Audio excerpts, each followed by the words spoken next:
Yeah, did that, Joe? I'm letting the guy do his last drive in the car before we're going to the bank. Give him the money, and we're gonna eat cattle. No, did that shot. Alright guys, I'm officially a Golf R owner. Driving the car like I got some sense. I am not used to the 5th gear option. I mean the 6th gear option. I've never had a 6-speed before, so that's new. But yeah, got a new Golf R, baby. And he is off. The old owner was very nice and polite. I did a PPI on the car. Everything is fine. And so I'm going to introduce to you, new to me, 2013 Volkswagen Golf R. Very clean. There's literally nothing wrong with this car. I got a PPI, everything, nothing wrong with it other than this. I don't know if you guys can see that on camera there. A couple rock chips and love bug, but that's a Florida car thing that happens. Either I could get this repainted or I can go with a carbon fiber hood because the car is blue with black accents. So I could get a carbon fiber hood, probably try to get something vented because I do live in Florida in this heat. But other than that, hopefully removing this front plate here because the guy lived in the Northeast for a while, so they had to have front plates. So try to get that off, make it look cleaner. But we got real BBS wheels. My first time, actually my second time, because I did have BBS wheels. I sold them that were on my Mazda, and I got something cheaper because people in New York like to steal stuff, and I didn't want my car to be on cinder blocks. So I went with some JNCs and call it a day. But yeah, we got the quad exhaust in the back, everything. This car is completely mint. I'm gonna show you guys the inside of here. The car is 100% mint. This guy is taking good care of this car. He's actually a subscriber, and yeah, this car is mint on the inside. Let's go to the trunk here. That's so cool.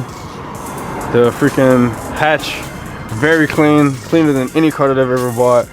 It was worth the money that I spent, even though it was pretty sad to see that much money go in one go. But oh, it has a 12 volt back here. Holy shit! Look at that. I'm gonna be tailgating out of this one. All right, new car stuff. I mean, yeah, everything's immaculate. Like, oh my gosh, everything, from the steering wheel, from the shift knob, from the shift boot, from the sun. I mean, I couldn't have asked for a better car for this price given the market right now, because oh my gosh, people were just trying to sell me all types of junk when I was looking for a car. All right guys, so I wish I could show you the paperwork to show you what this guy has done, but it has his name all over it and has his address and everything, so I don't really want to be that guy. But when he lived in the Northeast, he sent the car over to Seacoast Volkswagen. I think that's a dealer or something. He has non-stop paperwork. We have 2020, like from the ownership from this car, 2022 all the way back to 2013. He has all the service records, all of them here with me right now. Or changes tires, brakes. He's got it done at that dealership and at one other shop that I saw. But this car was a steal. I've never gotten a car with all the service records on it. Never. Especially for this price point, I couldn't turn it up. I could not do it. All right, the last thing I really want to talk to you guys about is how I came across this car, what made me buy this car, and my experience on looking at used cars in this market right now. So I came across this car because I was looking for an all-wheel drive manual car, because due to that I live in New York and Florida. I primarily live in Florida, but I do want to visit New York State, and you know, maybe there's a possibility that I might move back or move back and forth. There's a little complication in that because I do want to spend as much time as with my family on both ends as much as possible, and I need an all-wheel drive to do so because of the snow. And also Canada, I can't forget about Canada because my best friend and some of my family members live in Canada as well. So it's like between Florida, like all the in-between states, I have family in between on the East Coast, all the way from Florida to Canada. and you know, and I'm sitting here like, I want to drive my Mazda that much, but when I owned my Mazda in New York City and when it was cold, it was kind of sketchy, even though I had all season tires. And then when I went up in the snow, there was 2 times I had the car in the snow when it was in New York, and the second time last year in February when I went up to the mountains there in Tennessee, when I went to go see some family members, and it was just really sketchy. And I can't complain about that part because I kind of had summer race tires on it, and it was just very sketchy. The car has no weight to it, and it was just all over the road going at low speeds. I felt like I was driving on a hockey puck, but I'm guessing it was more of a tire situation. But still, front wheel drive or rear wheel drive, driving through the mountains during the winter time is kind of not the thing that you want to do in any car, especially a 2-wheel drive car, rather if it's front wheel drive, or all-wheel drive. But I wanted the best of all worlds. I wanted an all-wheel drive car that can deal with, you know, periodic winters, and I get better acceleration because all-wheel drive. People in Florida do not like to let you in on the highway, and it's really annoying. And my Mazda, even though it don't really make that much power, that thing has hella wheel spin in first and second gear, especially when it rains. So it made no sense on to trying to gun it in front of people, because it would just go no traction control, no ABS, no nothing. That car is all raw. And doing that now, plan on building now, have the motor being built right now and all sorts of stuff going on with that car. That car is not going to be a daily driver for me. So this is how I landed in the laps of this car now. I was originally going to get a Mazda Speed 6.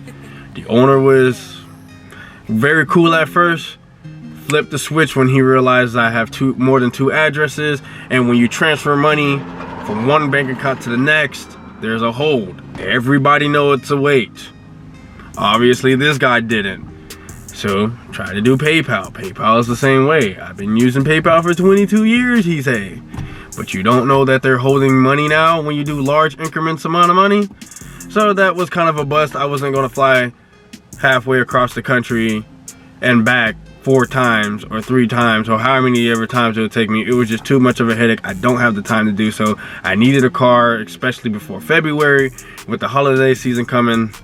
I was just like, I threw that out the window. The one other car that I was looking at, that I was seriously going to look at, but I've never even got the chance to look at because the guy was cuckoo, was like a 2000 and something Ford Mustang GT.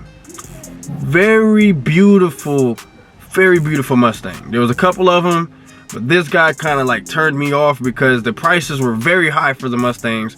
There's no way I'm about to pay $10,000 on a 90s or early 2000s Mustang unless it was a Terminator Cobra or something like that. But a regular GT, there's no way I could have done it. There's just no way.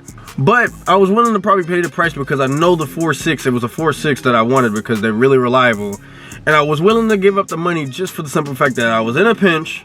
I know the car's reliable, it's gonna be fun, it has a big aftermarket, so I won't have problems with supply and demand too bad because you can get parts and there's a lot of them at the junkyard. This guy had a clutch issue, but didn't want to go down in price, but he was asking for around $8,000 for a car that needed a new clutch. And you want to know what his response was to me? Oh, you know, it only slips like around, you know, high RPM, so just drive it slow, you won't have any problems, you can do the clutch job later. I am a 20-year-old college student. You expect me to be somewhat responsible? I don't even have any kids. Like, what's wrong with people? Like, why are you trying to sell something at a high price? I remember when those Mustangs were selling for like $3,000 to $4,000, $8,000 for a GT Mustang, and you need a clutch? It's not even perfect? It was an instant turnoff. Then I found this car. This guy had all the service records that I show you. It was actually the cheapest one that I found because every other Golf R they was asking 15 and up. So this car I got it for 12. So I got it $3 grand less than what everybody else have. This car has recently been rebuilt. It's been, you know, everything has been changed on it. Everything has been done, the helix pump, everything that everybody told me to look out for when it comes to these cars. And it's not even that much. The only thing that people told me to look out for was the turbo, the helix pump, which is the all-wheel drive system or something, and the timing belt They switched from the GTI in the Mark 6 generation. I believe they switched from timing chain, because the timing chain guards used to break, which is very common in a lot of 4.6 Mustangs and Crown Victorias and Chevy Ecotec engines. The timing chain guards are made out of plastic, so they tend to break, and that's what I'm guessing used to happen on these cars as well. So they went to a timing belt. I prefer the timing belt anyway, because I have no time to try to deal with plastic timing guards. But yeah, everything has been done. I have a service records for it. He was asking for a low price for it. I gave him every bit of the money, and here I am. But that was my experience on trying to buy a used car in this market right now, and how lucky I got to get this car. I feel really lucky. I felt like I did a good job. This is the most I've ever paid for a car in one go. So I'm really hoping that I did a good job here. And I got the car to do, you know, PPI and all that. I just really hope I did a good job here, because I really want to keep this car for a very long time. And I don't want to really replace the engine or anything like that until like at least 2 to 3 years into ownership. Most people would be like, 2 to 3 years of ownership? Holy shit, I've owned my car for 10 years. Well, it's a hot hatch sports car, and I do not plan on driving it too soft. I plan on driving a little bit softer, but it's not going to be as soft as it should be. This was amazing. I worked very hard for this, for something like this. It wasn't going to be a Volkswagen Golf R. It was going to be a Mazda Speed 6, to be real with you. But I found it in my favorite color, and this, I hope I don't regret this purchase, because right now I am so excited. So let me know how you guys, let me know again in the comment section what I did, how you guys think I did with this one. I took my time, I took my due diligence, I did everything the right way, and the shop is not too far away from me, so if anything is going to be done, it's going to be done by that shop.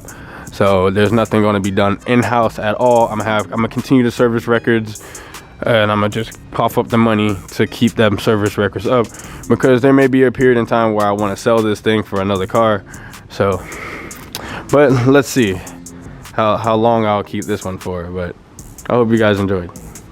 Like, subscribe, share with your friends, and soon we gonna get, I can't stop smiling, but soon we're gonna get that Mazda. Since it's down in the back right now, we're gonna have a lot of content on that Mazda coming up pretty soon. I'm waiting on my, my engine to be back here. I might just get that engine fixed for the meantime, so I can have another set of wheels that I can drive until my built motor is done.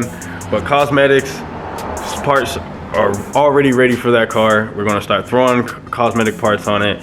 The car is literally almost done, so see you guys in another video.